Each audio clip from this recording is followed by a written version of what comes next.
അതിന് സമീപ പ്രദേശങ്ങളിലെ ആളൊഴിഞ്ഞ വീടുകൾ കൂടി അന്വേഷണം നടത്തണമെന്ന് ഞാൻ പോലീസിനോട് ആവശ്യപ്പെട്ടിട്ടുണ്ട്.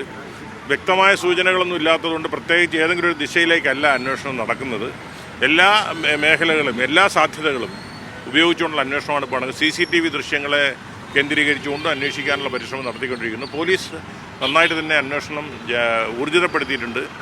ദൃശ്യമാധ്യമങ്ങളുടെ ഒരു പ്രചരണം മൂലം ജനങ്ങളും കൂടുതൽ ജാഗ്രത ഇക്കാര്യത്തിൽ കാണിക്കുന്നുണ്ട്. അതുകൊണ്ട് തന്നെ കൂടുതൽ മറ്റ് ജനങ്ങൾ കാണുന്ന വിധത്തിൽ ഈ കുട്ടിയെ മറ്റു പ്രദേശങ്ങളിലേക്ക് ഇനി കടത്തിക്കൊണ്ടു പോകാനുള്ള സാധ്യത വളരെ കുറവാണ്.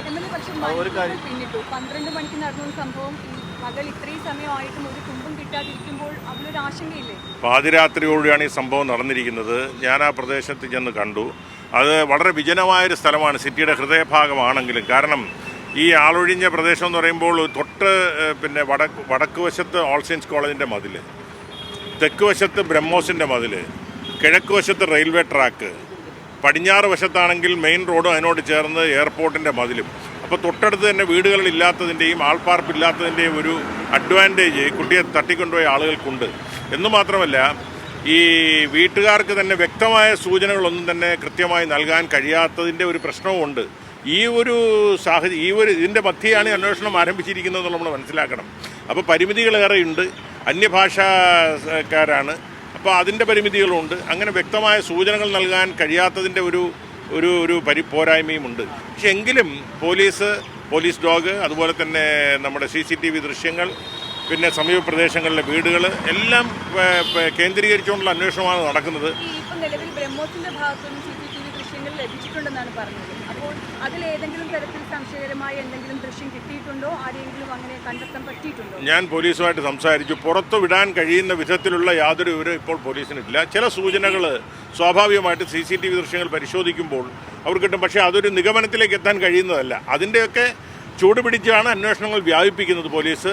ഏതായാലും DCP തന്നെ നേരിട്ട് തന്നെ ഇക്കാര്യത്തിൽ അന്വേഷണത്തിന് നേതൃത്വം കൊടുക്കുന്നുണ്ട്. ADGP മേൽനോട്ടം വഹിക്കുന്നുണ്ട്. നല്ല ജാഗ്രതയാണ് പോലീസ് ഈ കാര്യത്തിൽ കാണിച്ചത്. അല്ല, അതാണ് ഞാൻ പറഞ്ഞത്. ചില സൂചനകൾ കിട്ടിയതിൻ്റെ അടിസ്ഥാനത്തിൽ അത് ശരിവെച്ചുകൊണ്ടുള്ള ആ ദിശയിലേക്കുള്ള അന്വേഷണം മാത്രം നടത്താൻ കഴിയില്ല.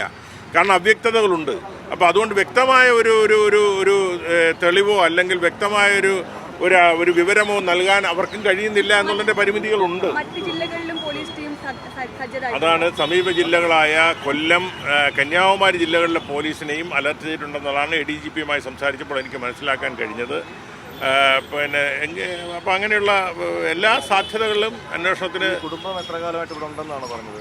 അല്ല, ഇത് നാടോടികളെന്ന് പറയുന്ന നമ്മുടെ അന്യ സംസ്ഥാനങ്ങളിൽ നിന്ന് പല പ്രദേശങ്ങളിൽ നിന്നും വന്ന് ജോലി ചെയ്ത് അവിടുത്തെ ജോലി കഴിയുമ്പോൾ വേറെ പ്രദേശങ്ങളിലേക്ക് വന്നാലുള്ള സ്ഥിരമായിട്ടൊരു വാസസ്ഥലം ഇല്ലാത്തത്. ഇപ്പോൾ ഇങ്ങനെ ആളൊഴിഞ്ഞ സ്ഥലത്താണ് ആ പ്രദേശത്തെ ജോലിക്ക് വന്ന് അവിടെ ഇങ്ങനെ കിടക്കുക. അത് കഴിഞ്ഞാൽ അടുത്ത ജോലി സ്ഥലത്തേക്ക് പോവുകയാണ്. വ്യക്തമായ ഒരു പ്രദേശത്ത് ഇവർ കമ്പടിക്കുന്നവരല്ല. ഇവിടെ എത്ര നാളായി എന്നാണ് പറയുന്നത്? അത് ഞാൻ മനസ്സിലാക്കിയില്ല. ഭാഷാപരമായ പരിമിതികളുണ്ട്. വാഹനത്തിൽ കടത്തിക്കൊണ്ട് പോകുക എന്നതിനപ്പുറം സമീപ പ്രദേശം റെയിൽവേ ട്രാക്കുണ്ട്, പൊന്തക്കാടുകളുണ്ട്, ഈ പറയുന്ന പോലെ കടലുണ്ട്. അപ്പോൾ അതൊക്കെ കേന്ദ്രീകരിച്ചുള്ള അന്വേഷണമുണ്ടോ? തീരപ്രദേശത്തേക്ക് പോകാനുള്ള സാധ്യത വളരെ കുറവാണ്. കാരണം വെച്ചാൽ ആ പ്രദേശത്ത് നല്ല ജനപ്പാർപ്പുള്ള, എപ്പോഴും ആളുകളുള്ള ശംഖുവം ബീച്ചിൻ്റെ അടുത്ത് തന്നെ എപ്പോഴും നല്ല പോലീസ് നിരീക്ഷണമൊക്കെ ഉള്ളൊരു സ്ഥലമാണ്. എന്നാൽ തൊട്ടപ്പുറത്താണ് കൊച്ചുവേളി റെയിൽവേ സ്റ്റേഷനിലേക്ക് പോകാൻ ഒരു 1/2 കിലോമീറ്റർ മാത്രമേ ഉള്ളൂ. തിരിച്ച് നാഷണൽ ഹൈവേയിലേക്ക് വന്ന് കയറാനും വളരെ അടുത്താണ്. അപ്പോൾ ദേശീയപാതയിലൂടെ കന്യാകുമാരി ഡിസ്ട്രിക്റ്റിലേക്കും കൊല്ലം ജില്ലയിലേക്കും ഒക്കെ പോകാനുള്ള ഒരുപാട് വഴിതിരിച്ച് പോകാനുള്ള ഒരു സ്ഥലമാണിത്. കാരണം എങ്ങോട്ട് വേണമെങ്കിലും തിരിഞ്ഞു പോകാം. ഒരു പ്രദേശത്തേക്ക് മാത്രം പോകുന്ന റോഡുള്ളൊരു സ്ഥലമല്ലിത്. അങ്ങനെയുള്ള പരിമിതികൾ ഒരുപാടുണ്ട്. ആ പരിമിതികളുടെ നടുവിലാണ് പോലീസ് അന്വേഷണം നടത്തുന്നത്. പോലീസ് 2:30 മണിക്കാണ് അവർക്ക് റിപ്പോർട്ട് കിട്ടിയത്. റിപ്പോർട്ട് ചെയ്യപ്പെട്ട സമയം മുതൽ തന്നെ പോലീസ് നല്ല ജാഗ്രതയോടെ അന്വേഷിക്കുന്നു.